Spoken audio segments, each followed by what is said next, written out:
Hello दोस्तों, स्वागत है आपका हमारे यूट्यूब चैनल स्टडी डायलॉग्स में।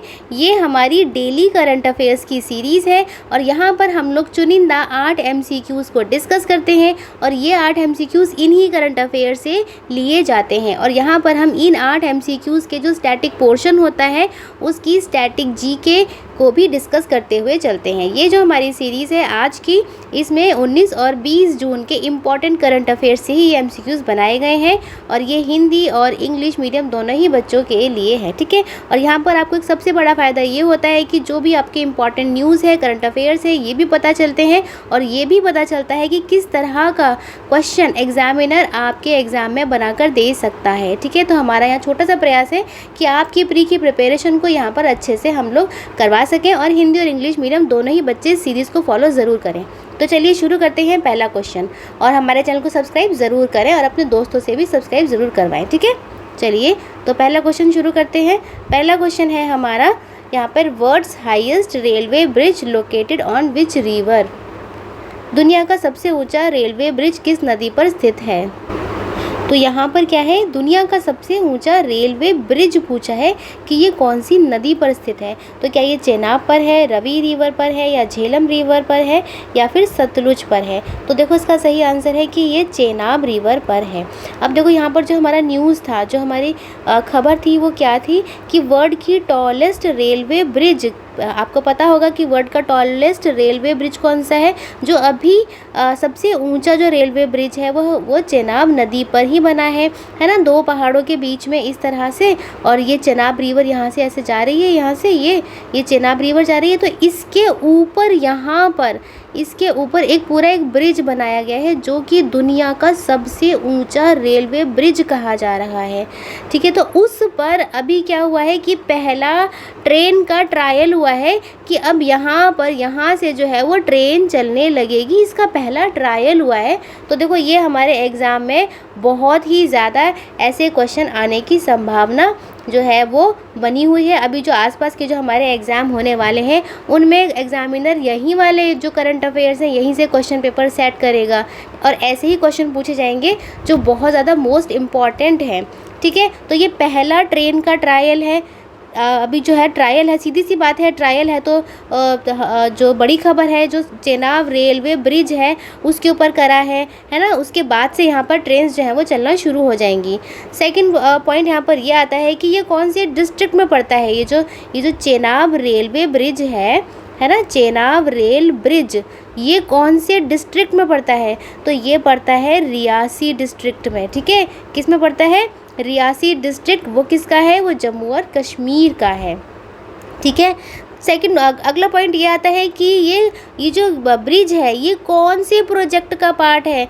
तो ये था उधमपुर श्रीनगर बारामूला रेलवे लिंक, इस वाले प्रोजेक्ट का ये पार्ट है, ठीक है। और जो मैंने अभी आपको बताया कि ये वर्ल्ड का यानी दुनिया का सबसे हाईएस्ट रेलवे ब्रिज है, जी हाँ, हमारी इंडिया में है और ये दुनिया का सबसे ऊंचा है। और हमारी इंडिया में हिमालयन रेंजेस पर है, आपको पता होगा कि जम्मू कश्मीर में हिमालयन रेंजेस आती हैं, तो ये सबसे ऊंचा है। अब इसकी ऊंचाई देख लेते हैं। तो इसकी ऊंचाई है 359 यानी कि 359 मीटर्स।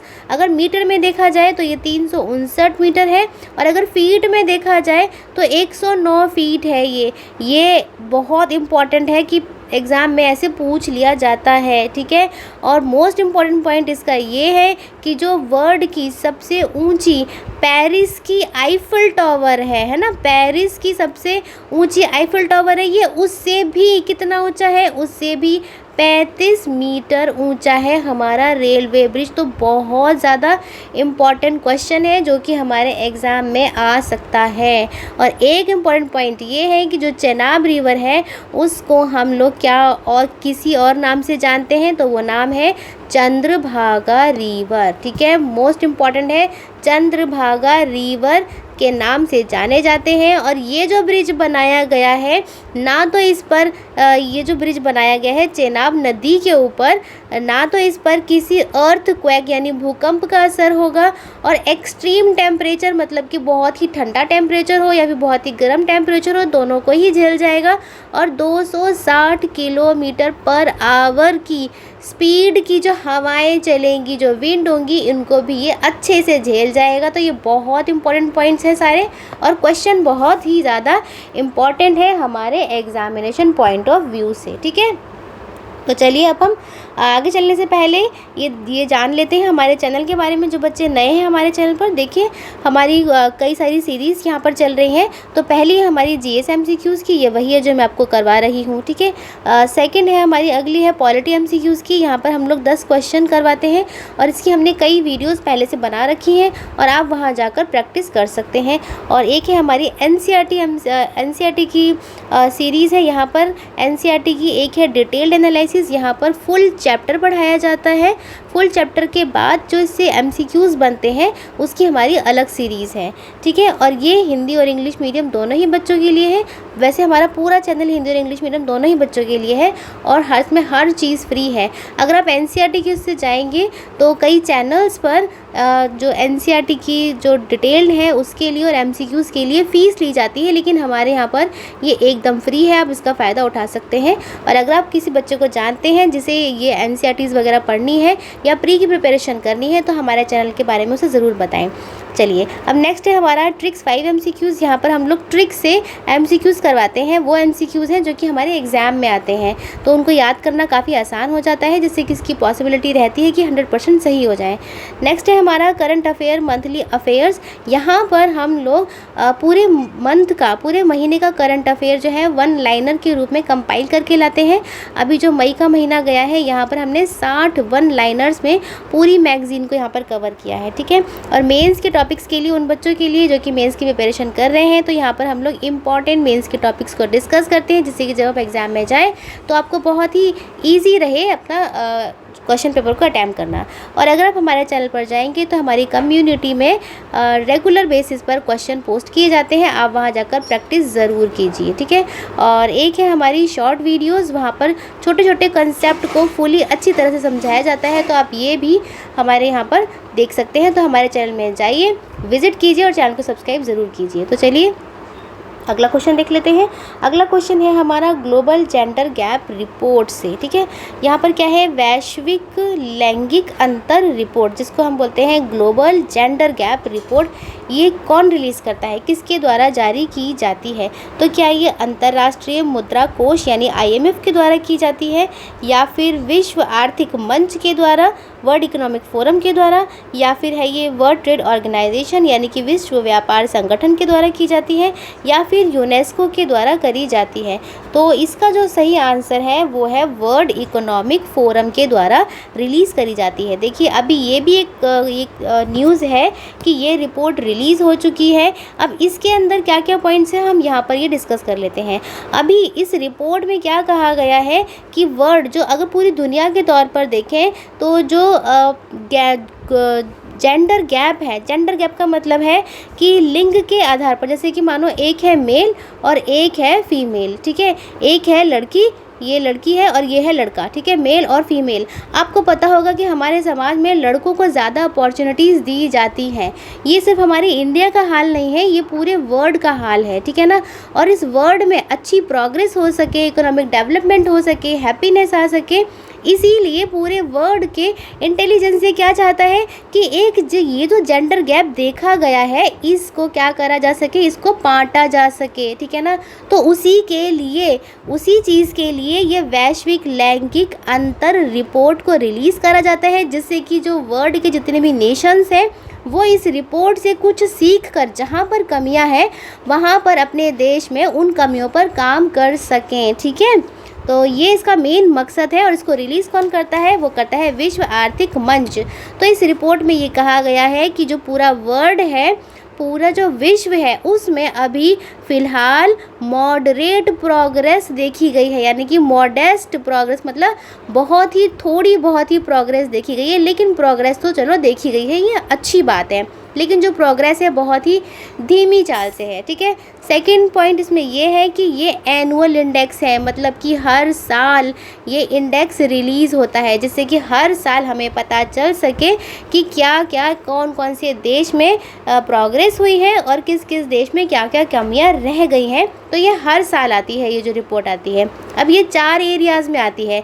एक तो आती है इकोनॉमिक पार्टिसिपेशन में, मतलब कि आर्थिक जो हमारा भागीदारी होती है, और अपॉर्चुनिटीज़ में। ठीक है ना, कि लड़कों के लिए कितनी अपॉर्चुनिटीज़ हैं और लड़कियों के लिए कोई प्रोग्रेस हुई है या नहीं हुई। तो पहला पॉइंट ये हो गया। दूसरा हो गया कि कितनी एजुकेशन है, क्या लड़कियां जो कि पिछड़ी हुई रही हैं अब तक, क्या वो एजुकेशन में मेल्स के बराबर आ पाई हैं या नहीं आ पाई। ठीक है, दूसरा पॉइंट हो गया है ये, यानी कि शिक्षा की यहाँ बात हो रही है कि शिक्षा में लड़कियां लड़कों के बराबर हैं या नहीं है, या फिर कौन कौन सी कमियां रह गई हैं, ये बताया गया है। ठीक है, ये इन वाले पॉइंट्स के ऊपर ये रिपोर्ट रिलीज़ करी जाती है। फिर आते हैं हेल्थ। हेल्थ का मतलब क्या है कि हमारा स्वास्थ्य में भी लड़कियां ज़्यादातर पीछे ही रहती हैं लड़कों से। ठीक है ना, हेल्थ और सर्वाइवल में। ठीक, और फिर एक आता है पॉलिटिकल एम्पावरमेंट, यानी कि राजनीतिक में भी आपको पता होगा कि सभी देशों की हालत अच्छी नहीं है, तो ये वाले पॉइंट को भी यहाँ पर इंक्लूड करा गया है। ठीक है, तो यहाँ पर जो है ये रिपोर्ट इन पॉइंट्स को बताती है। तो अब यहाँ पर हमारा जो भारत है, इंडिया है, उसकी रैंक क्या आई है, ये बहुत इंपॉर्टेंट है हमारे पेपर के लिए। तो इंडिया की रैंक आई है 129वीं रैंक है। ठीक है ना, 129th रैंक है इंडिया की। और जिस कंट्री ने टॉप किया है, जो सबसे फर्स्ट नंबर पर आई है, वो है आइसलैंड। ठीक है, आइसलैंड के बाद है फिनलैंड के बाद है नॉर्वे। ये 3 हम जान लेते हैं, ये इम्पॉर्टेंट है। ठीक है, तो ये हमारा हो गया। और जो सबसे लास्ट में है, जिसकी सबसे ख़राब परफॉर्मेंस है, वो है सूडान। तो मैं आशा करती हूँ कि आपको अच्छे से समझ में आया होगा कि ग्लोबल जेंडर गैप रिपोर्ट क्या है, इंडिया की क्या रैंक है, टॉप कौन करा है, लास्ट कौन आया है। ठीक है ना, और इन चीज़ों का मतलब क्या है। चलिए अब अगला क्वेश्चन देख लेते हैं। अगला क्वेश्चन है हमारा, Palamu tiger reserve located in which state of India. Palamu tiger reserve के बारे में बात करी जा रही है। ये पूछा है कि ये किस राज्य में स्थित है। ठीक है, पलामू टाइगर रिजर्व भारत के किस राज्य में स्थित है। तो क्या ये झारखंड में है, बिहार में है, राजस्थान में है, या फिर तमिलनाडु में है। तो ये जो पलामू टाइगर रिजर्व है, ये है झारखंड में। ठीक है, तो इसका सही आंसर है झारखंड में। अब देखो, अब इसकी न्यूज़ जान लेते हैं। इसकी खबर क्या थी। इसकी खबर ये थी कि जो पलामू टाइगर रिजर्व है, इसके अंदर अभी क्या हुआ है कि 2 टाइगर्स और एक टाइगर को रीलोकेट करा गया है, यानी कि एक टाइगर रिजर्व से दूसरे टाइगर रिजर्व में रीलोकेट करा गया है, ये खबर है।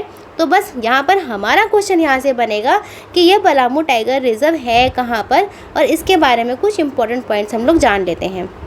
तो हमने ये जान लिया कि ये जो टाइगर रिजर्व है, ये है झारखंड में। और झारखंड के कौन से एरिया में है, तो झारखंड के है ये छोटा नागपुर प्लेट्यू रीजन में। ठीक है, आपको पता होगा कि झारखंड में ही पड़ता है ये छोटा नागपुर प्लेट्यू रीजन। और ये जो है, ये बेतला नेशनल पार्क का पार्ट है। ठीक है, ये इम्पॉर्टेंट पॉइंट है कि बेतला नेशनल पार्क का ये पार्ट है। और ये पलामू टाइगर रिज़र्व, ये उन टाइगर रिज़र्व में से है जो कि जब प्रोजेक्ट टाइगर स्टार्ट करा गया था, तब जिसको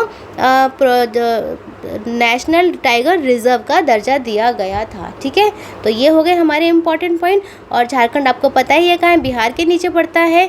ठीक है, अच्छा, अब यहाँ पर एक चीज़ और जान लेते हैं कि यहाँ पर कुछ नदियाँ हैं। तो कौन सी नदियाँ हैं, वो नदियाँ हैं कोयाल रिवर। ठीक है, कोयाल है, और एक है औरंगा रिवर, औरंगा, और एक है बुरहा रिवर। ये इस वाली वैली से है ना, यहाँ से बहती है। तो बस ये पॉइंट्स हमें सारे आने चाहिए, और ये हमने डिस्कस कर लिए हैं। और ये जो रिज़र्व है छोटा नागपुर प्लेट्यू का रिज़र्व, ये बॉक्साइट और कोल में काफ़ी रिच माना जाता है। चलो अब हम नेक्स्ट क्वेश्चन पर चलते हैं। नेक्स्ट क्वेश्चन है हमारा, ये है red flag 2024 exercise has been conducted in. Red flag अभ्यास 2024 का आयोजन कहाँ पर हुआ है। देखो, ऐसे आपको पता होगा कि जो रेड फ्लैग एक्सरसाइजेज हैं या कोई भी एक्सरसाइजेज जो हमारे जो न्यूज़ में आती हैं, मैगज़ीन में आती हैं, है ना, न्यूज़पेपर्स में आती हैं, ये हमारे एग्ज़ाम में कई बार पूछी जाती हैं, तो ये हमें कवर करना बहुत इंपॉर्टेंट हो जाता है। अब देखिए यहाँ पर पूछा है कि रेड फ्लैग अभ्यास 2024 का आयोजन कहाँ हुआ। क्या ये USA में हुआ, या इंडिया यानी भारत में हुआ, चीन में हुआ, या फिर फ्रांस में हुआ। तो ये कहाँ पर हुआ, ये हुआ USA। और USA का कौन सा रीजन, USA का है ये अलास्का रीजन। ठीक है, इंडियन एयर फोर्स का है ये, पहला पॉइंट हमारा ये हो गया। किसका है ये, इंडियन एयर फोर्स का है। और 4 जून से 14 जून तक ये चला है, जून तक, ठीक है, 14 जून तक चला है, यानी कि वायुसेना का ये अभ्यास है। ठीक है, किसका है, वायुसेना का अभ्यास है। अब यहाँ पर जो है हमारे देश के अलावा और देशों ने भी पार्टिसिपेट किया है, तो वो कौन कौन से देश हैं किया है। अब क्योंकि ये एक मल्टीनेशनल एक्सरसाइज है, तो जो भी मल्टीनेशनल एक्सरसाइजेज होती हैं उनमें कई सारे देश जो हैं वो भागीदारी लेते हैं, हिस्सा लेते हैं, पार्टिसिपेट करते हैं। तो हमारा इंडिया तो हो ही गया है, इंडिया के अलावा है यहाँ पर है सिंगापुर है, उनकी भी एयरफोर्स ने लिया है, ठीक है ना, और लिया है यूनाइटेड किंगडम की, और एक हमारा इंडिया हो गया, और USA हो गया, ठीक है, USA हो गया, और एक है नीदरलैंड, ठीक है, नीदरलैंड है। चलिए अब अगला क्वेश्चन देख लेते हैं। अगला क्वेश्चन है, देखिए अगला क्वेश्चन क्या कहता है। अगला क्वेश्चन ये कहता है which of the following statements are correct regarding the Matsya 6000। ठीक है, निम्नलिखित में से कौन सा कथन मत्स्य 6000 के संबंध में सही है। यहाँ पर स्टेटमेंट में पूछा है कि कौन सी स्टेटमेंट जो है वो सही है। अब मत्स्य 6000 है, तो क्या ये deep sea mission of India है, या फिर ये इसे NIOT ने डेवलप किया है, या फिर इसमें थर्ड पॉइंट है कि ये made of 80 metre thick titanium alloy, या फिर ऑल ऑफ द अबव। तो देखिए इसके सारे जो ऑप्शन है बिल्कुल सही हैं, तो इसका आंसर आएगा डी। ठीक है, अब ये जान लेते हैं कि मत्स्य 6000 जो है, मत्स्य 6000 मिशन ये है क्या। पहली बात तो ये है कि ये एक डीप सी मिशन है। ठीक है, क्या है ये है एक डीप सी मिशन। ठीक है, अब इंडिया जो है ऐसे मिशन को करने वाला 6वीं कंट्री बन जाएगा, यानी 6वां देश जो है वो बन जाएगा। ठीक है, यहाँ पर ये एक वेहिकल है। वेहिकल मतलब कि जैसे हम बोलें कि एक ये परिवहन है ना, एक ऐसा वाहन है, परिवहन नहीं, वाहन है जो कि समुद्र की गहराइयों में जाएगा और 6000 मीटर तक की गहराइयों में जाकर वहाँ पर अपना जो भी उद्देश्य है उसको पूरा करेगा, साइंटिफिक रिसर्च वगैरह करेगा, ठीक है ना, और बहुत सारे काम करेगा। लेकिन हमें ये याद रखना है कि मीन सी लेवल से जब हम नीचे जाएंगे, समुद्र के नीचे, तो 6000 मीटर तक की डेप्थ तक ये जा सकता है। अब ये जो यहाँ पर जो वेहिकल होगा, इसकी कुछ खूबियाँ भी हैं। इसकी खूबियाँ क्या हैं, पहली तो खूबी मैंने आपको बताई थी कि 6000 मीटर गहराई में जाएगा। हमने गहराई देख ली है इसकी, ये जो यहाँ पे 6000 लिखा है ये गहराई को दर्शाता है। ठीक है, दूसरा ये है कि ये एक 80 मिलीमीटर थिक टाइटेनियम एलॉय से बनाया हुआ है। ठीक है ना, टाइटेनियम एलॉय से बनाया हुआ है। इसके अंदर जो है वो 3 पर्सन्स जा सकते हैं। ठीक है, और इसको जो अभी एक पॉइंट हमने देखा कि यहाँ पर NIOT ने डेवलप किया है, यानी कि ये जो वेसल है ये चेन्नई की national institute of ocean technology ने बनाया है।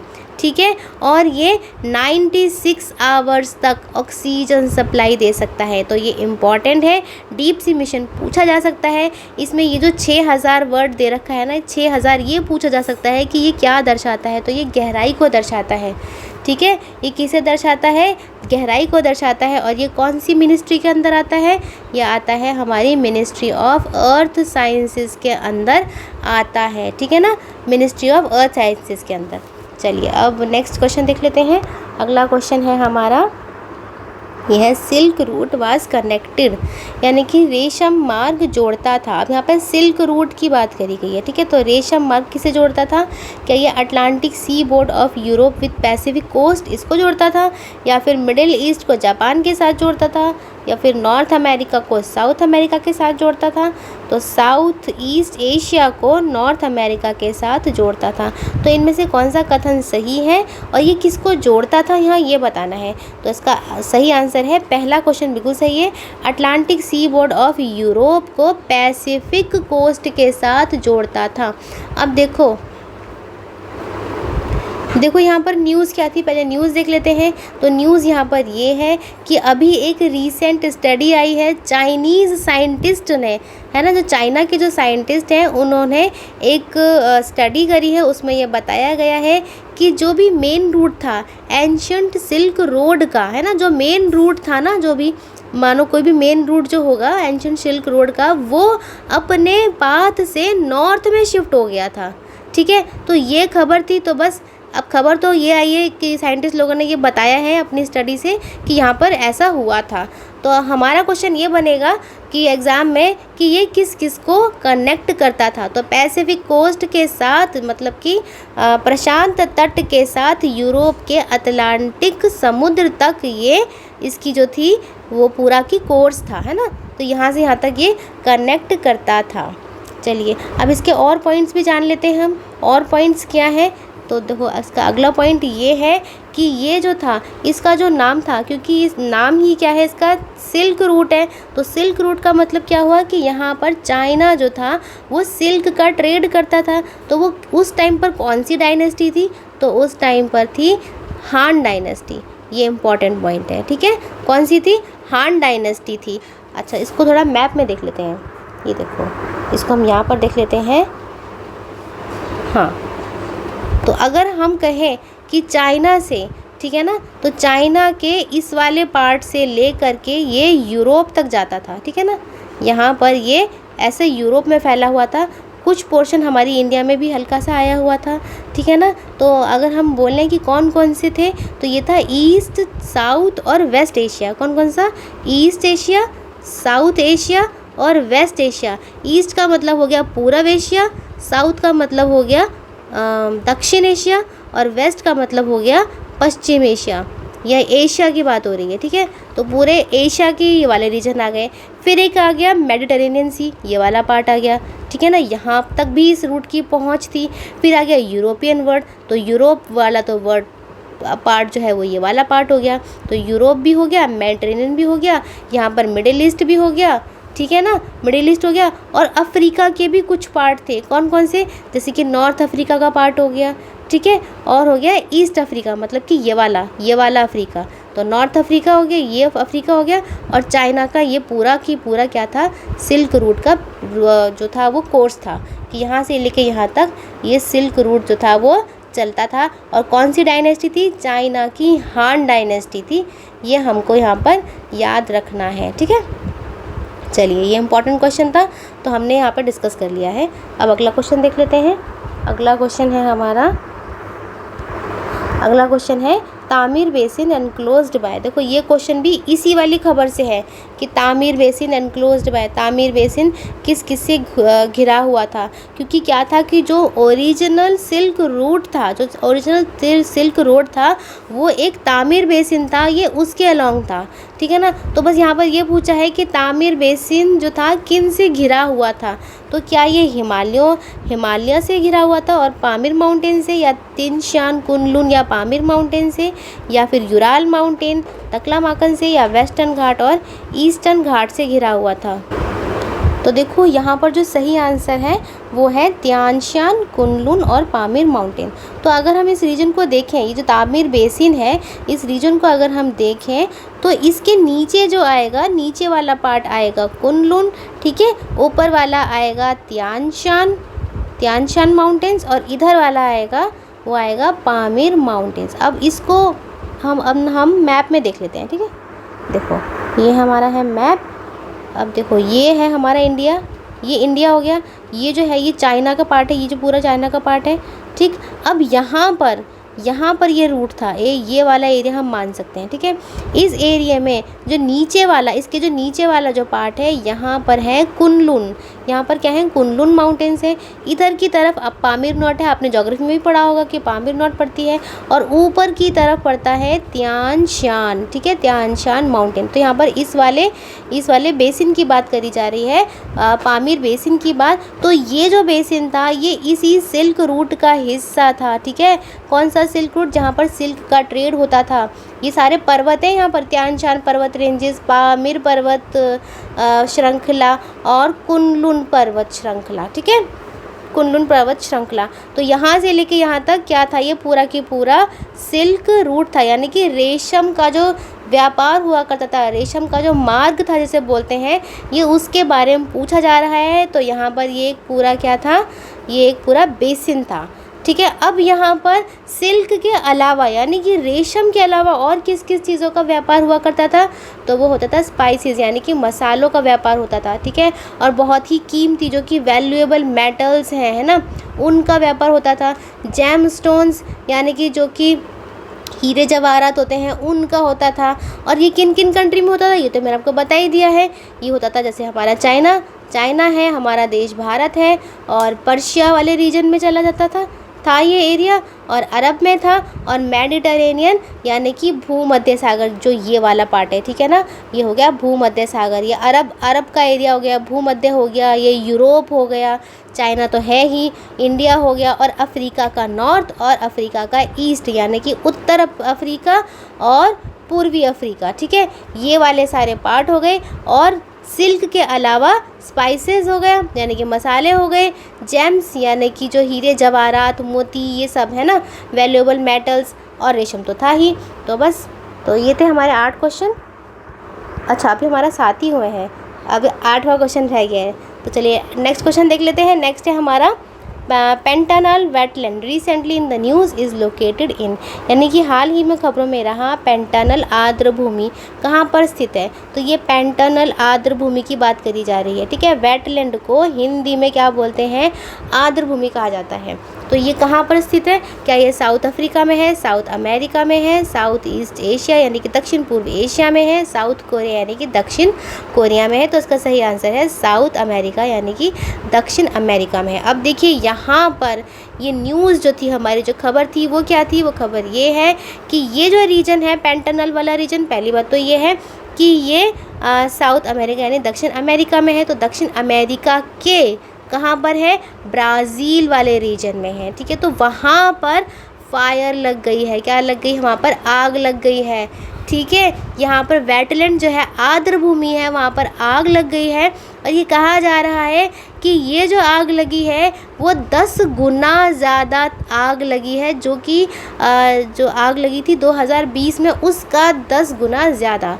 अब हम अपने एग्ज़ाम पॉइंट ऑफ व्यू से देख लेते हैं कि क्या क्या इंपॉर्टेंट पॉइंट्स यहाँ पर आते हैं। तो पहली बात तो ये है कि ये जो एरिया है पेंटानल वेटलैंड यानी पेंटानल आर्द्र भूमि, ये दुनिया का लार्जेस्ट ट्रॉपिकल वेटलैंड है, ठीक है। वर्ल्ड का सबसे बड़ा लार्जेस्ट, ठीक है, क्या है ये? ट्रॉपिकल वेटलैंड यानी कि आर्द्र भूमि है, उष्णकटिबंधीय आर्द्र भूमि है, ठीक है। देखो, हम दक्षिण अमेरिका आपको पता होगा, इसको हम यहाँ वर्ल्ड के मैप में देख लेते हैं। ये वाला एरिया है, ये वाला, ये है हमारा उत्तरी अमेरिका यानी कि नॉर्थ अमेरिका, और ये है दक्षिण अमेरिका, ये वाला जो रीजन है, ठीक है। तो यहाँ पर ये पूरा ये जो रीजन आता है ये ब्राज़ील का आता है। इस पर ये वाला पेन ले लेते हैं। तो ये जो रीजन आता है ये पूरा कौन सा रीजन आता है? ये आता है ब्राज़ील का रीजन आता है। तो यहाँ पर ये है ब्राज़ील वाले रीजन में है ये, ठीक है।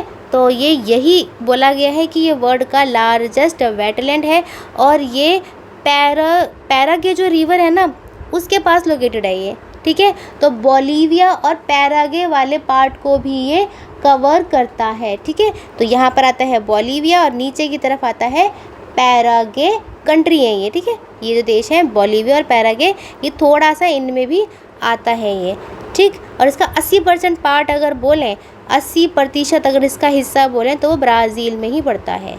यहाँ पर ये जानना इम्पॉर्टेंट है कि ये दक्षिण अमेरिका का वेटलैंड है यानी कि दक्षिण अमेरिका की आर्द्र भूमि है। तो हमसे ये पूछा जा सकता है कि ये हमारे विश्व के कौन से देश में है, कौन से कंटिनेंट में है, कहाँ पड़ता है। तो ये सब हमने डिस्कस कर लिया है यहाँ पर। ठीक है, तो ये थे हमारे 8 क्वेश्चन पूरे होते हैं। आशा करती हूँ कि आपको ये सारे पॉइंट अच्छे समझ में आए होंगे। लेकिन अगर फिर भी आपको कोई भी डाउट है तो आप हमसे कमेंट करके पूछ सकते हैं अपने डाउट को। तो हमें कमेंट ज़रूर करें और हमें ये बताएं आपको हमारी वीडियो कैसी लगी। हमारी वीडियो को लाइक ज़रूर करें और अपने फ्रेंड्स के साथ इन्हें हमारी वीडियोज़ को शेयर भी ज़रूर करें और सब्सक्राइब भी ज़रूर करें। तो चलिए मिलते हैं अगली वीडियो में। Happy learning.